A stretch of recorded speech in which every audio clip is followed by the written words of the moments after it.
شكلها بصوا تحفة، يعني بقولكوش على الشكل عامل ازاي. تعالوا نشوفها مع بعض.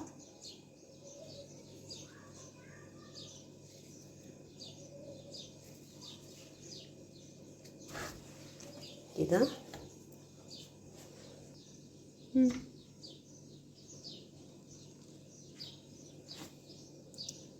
بصوا عامله ازاي،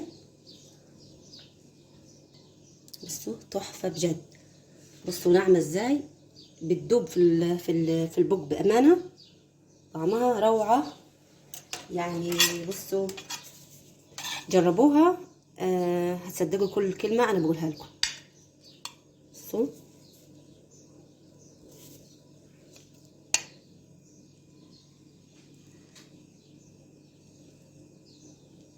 ايه رايكم؟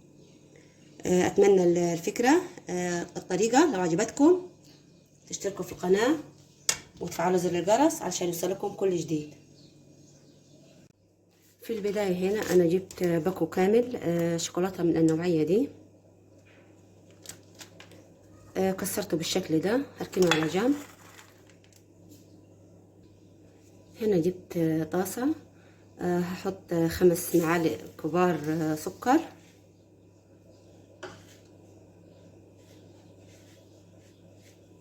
معلقتين كبار كاكاو خام،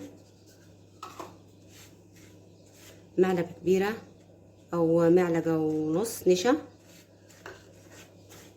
هقلب الخليط ده كويس. بعد كده هضيف كوباية كبيرة لبن أو حليب، وأقلبهم كويس خالص.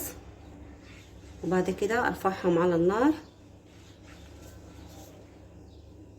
كده أنا رفعتهم على النار، أفضل أقلب لغاية ما القوام بتاعهم يبقى سميك شوية عن كده.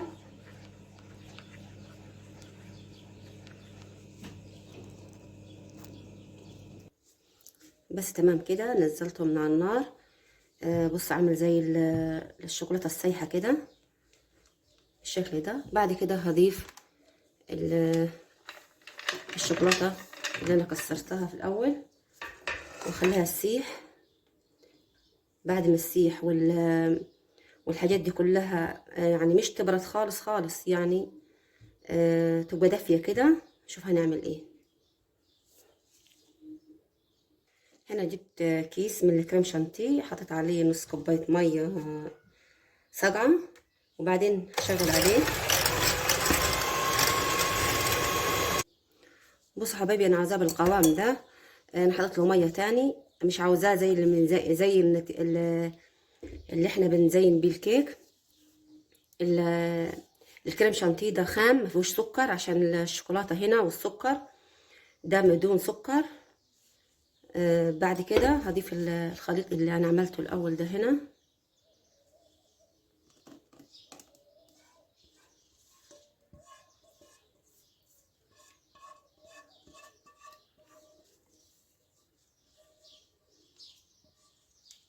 كده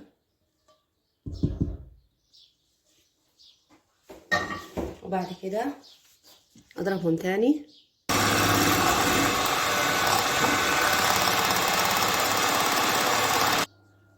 بالشكل ده.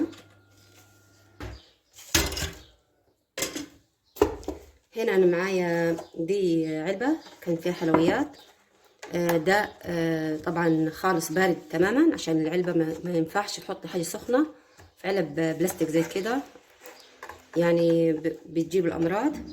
فانا هصب الخليط كده بالشكل ده.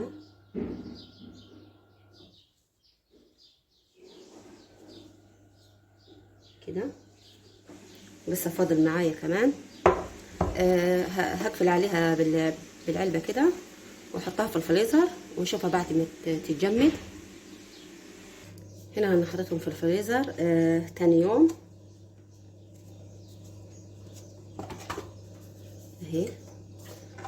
طبعا البلاستيك ده ممكن على حمام بخار ميه كده سخنه، او بمقص، وهقص البتاعة دي، العلبة اللي انا حاطة فيها، انا قصيتها بالمقص كده اهي.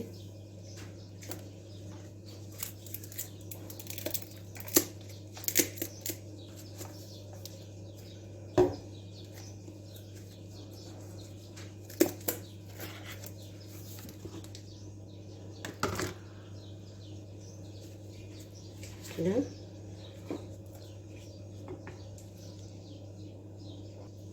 هنا انا عامله صوص شوكولاته اهو، بصوا عامله ازاي. طبعا هنزل كده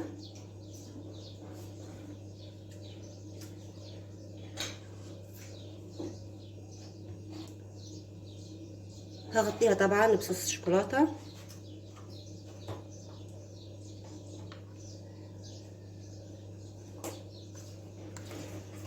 كده. منظرها تحفه. هنا معايا حلوى دي لتزيين الكيك والحلويات.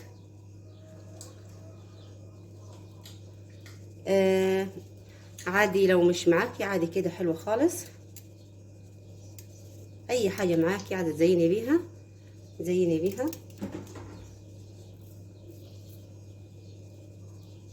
كده.